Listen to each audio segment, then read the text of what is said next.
Welcome to The Explainer. We are jumping right in today. If you are a focused learner ready to decode one of the most brilliant, yet, let's be honest, notoriously difficult figures of modernist prose, well, you are in exactly the right place. Today, our goal is to completely demystify the life and the incredible work of the legendary Irish writer James Joyce. Okay, let's dive into this. On our agenda today, we've got a clear, chronological roadmap through Joyce's life and works just to ease us into this incredibly dense topic. We're going to start with the modernist mastermind himself, look at Dubliners, explore his portrait of the artist, unpack his climactic epiphany, sail through Ulysses, and then finish the whole thing up with his unending story. Section 1. The Modernist Mastermind. Let's look at his early life in context. Born right at the absolute peak of Irish nationalism, James Joyce lived from 1882 to 1941. And what's really fascinating here is how his early background sharply contrasts with the path he eventually took in life. Despite receiving an absolutely excellent education at prestigious Jesuit institutions, Joyce actually became deeply disillusioned with Catholicism. In fact, he flat out rejected the prospect of entering the priesthood. He chose instead a life entirely, completely dedicated to the medium and form of his art. But that choice to dedicate himself to his art meant he had to leave his homeland.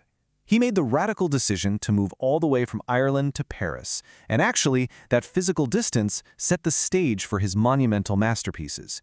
We see him publishing his collection Dubliners in 1914, his novel A Portrait of the Artist as a Young Man in 1916, and then, of course, achieving phenomenal worldwide success with Ulysses in 1922.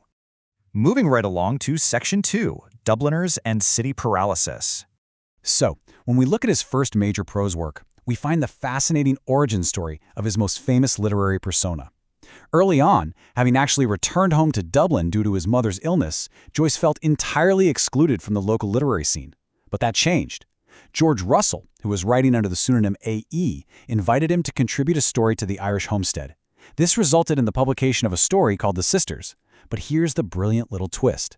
Joyce published it under the pseudonym Stephen Dedalus, and that is a name that is going to become incredibly important to us later on. And this brilliantly illustrates what he is going for, because that early work paved the way for his 1914 collection Dubliners. This is a unified collection of 15 short stories with very, very minimal plots. They give us a highly realistic sketch of the lives of ordinary people.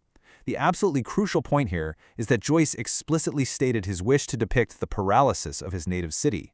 Stories like Araby and Ivy Day in the Committee Room, they use intense close-ups of seemingly uneventful moments where almost nothing happens. It so effectively captures that feeling of being entirely stuck, all connected by powerful thematic symbols. Now, to understand exactly how he broke through that feeling of paralysis, we really need to unpack a vital term from his early writing, and that is the epiphany. Instead of writing dramatic, sweeping, action-packed plots, Joyce crafted these short sketches aiming for sudden, quiet revelations. Moments that just suddenly illuminate a much deeper truth about the characters' otherwise totally ordinary lives. That brings us to Section 3, Portrait of an Artist, an autobiographical journey. All right, shifting our timeline to 1916, Joyce takes that early pseudonym we just talked about, Stephen Dedalus, and turns him into a full-fledged, unforgettable protagonist in A Portrait of the Artist as a Young Man. This deeply autobiographical journey was actually first titled Stephen Hero. And what's truly remarkably wild about this book is how the text literally mimics human development. The book begins with the fragmented sensory perceptions of a 3-year-old child. You get these broken lines of a childhood story, a nursery song, linked with family associations, and just scattered pieces of conversation. It literally makes you experience the world exactly as a toddler would. To understand what Joyce is doing structurally here, let's learn a specific literary term, the Kunster-Roman. It's a German term, and it's basically a narrative that traces the development of an artist from childhood to full maturity. Understanding this is absolutely key to anchoring ourselves as we follow Stephen's intense progression toward his artistic destiny. So, zooming in on Stephen's progression, we start from those early fragmented memories. He soon arrives at Clongo's Wood College, where severe bullying, literally being pushed into an open cesspool, and a resulting fever make him realize he is a total outsider. This alienation deepens at home when a supposedly happy Christmas dinner is completely ruined by a heated political argument between his old nurse Dante Riordan and Mr. Casey. It leaves young Stephen deeply confused about adult religion and politics.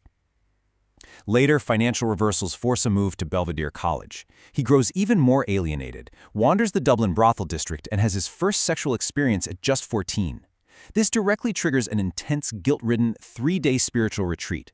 After hearing Father Arnold speak, he completely panics, finds a Capuchin priest, and frantically rededicates himself to a life of utter purity. Section 4, The Epiphany and Escape. A life-altering choice. We catch up with Stephen just as his school's director notices his exceedingly pious behavior and actually encourages him to enter the priesthood. Though initially flattered and, kind of fascinated by clerical life, Stephen finds himself hopelessly tormented by carnal desires. He finally realizes his inherent sinful nature makes a religious vocation totally impossible. So he rejects the priesthood entirely, and he enrolls in the university to shape his own destiny. And then, boom, comes the climactic epiphany we've been building toward. He sees a girl waiting in the sea. In that single moment, she embodies the promise and abandon of life.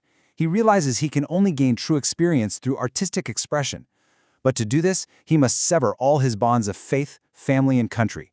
He decides he absolutely must leave Dublin and go abroad to forge his soul's uncreated conscience.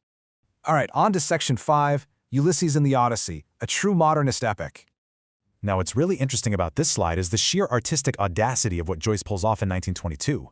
He achieves phenomenal, world-changing success with a novel where our young artist Stephen Dedalus actually returns as a co-protagonist, this time alongside the unforgettable Leopold and Molly Bloom.